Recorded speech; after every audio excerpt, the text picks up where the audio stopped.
હાય friend, Gujarati cooking ચેનલમાં તમારું સ્વાગત છે। હવે સાંજે 4 વાગે બાળકોને નાસ્તો કરવો હોય છે સારો એવો, તો એના માટે મેં અહીંયા ઘઉંના પાસ્તા લીધા છે અને કેટલા મસ્ત પાસ્તા બન્યા છે। ઘરમાં જે સામાન્ય વસ્તુ પડી હોય છે ને એનાથી જ પાસ્તા બની જાય છે, કંઈ બહારથી લાવવાની જરૂર પડતી નથી। તો હવે આટલા સરસ વિડીયો બનાવું છું, કોઈ લાઇક શેર કે સબસ્ક્રાઈબ નથી કરતું, એવું કેમ? પ્લીઝ લાઇક શેર કે સબસ્ક્રાઈબ કરો અને કોમેન્ટમાં નાઇસ કે ગુડ લખીને મોકલો પ્લીઝ। અને જુઓ કેટલા મસ્ત થયા છે। એની ઉપર ચીલી ફ્લેક્સ અને ઓરિગેનો નાખ્યો છે એટલે એનો ટેસ્ટ મસ્ત આવે છે।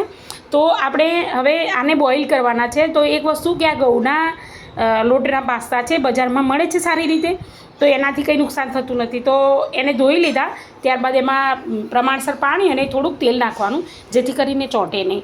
હવે આ બોઇલ થાય ત્યાં સુધી આપણે એની ગ્રેવી માટેની તૈયારી કરી લઈએ। તો અહીંયા એકલા ટામેટાની ગ્રેવી તૈયાર કરી છે। મેં અહીંયા ટામેટા છે તે ત્રણ ટામેટા પીસમાં લીધા છે, જેથી કરીને એનું ટેસ્ટ સારો એવો આવે, મીડિયમ સાઇઝના। તો આ પ્રમાણે આપણે ગ્રેવી તૈયાર કરી લઈએ એકલા ટામેટાની। તો બધાના ઘરમાં ટામેટા અવેલેબલ હોય જ છે। તો અહીંયા ગ્રેવી તૈયાર થઈ અને સરસ મજાની રેડ ચીલી, ખરેખર રેડ જ વસ્તુ વાપરવાની છે। જો કેટલી સરસ મજાની ગ્રેવી તૈયાર થઈ છે।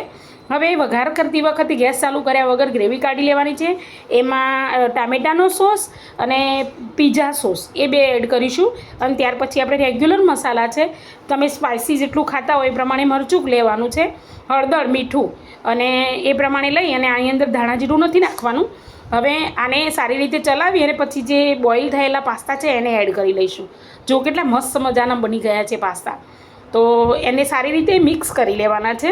તો સરસ મિક્સ કરી લો। સાંજે 4 વાગે બાળકો ખાશે ને તો સાંજે ફટાફટ ભૂખ લાગી જશે એમને, અને સાંજનું ખાવાનું પણ ખાઈ લેશે, અને કંઈ આચર કુચર ખાવું એના કરતાં વધારે સારું છે।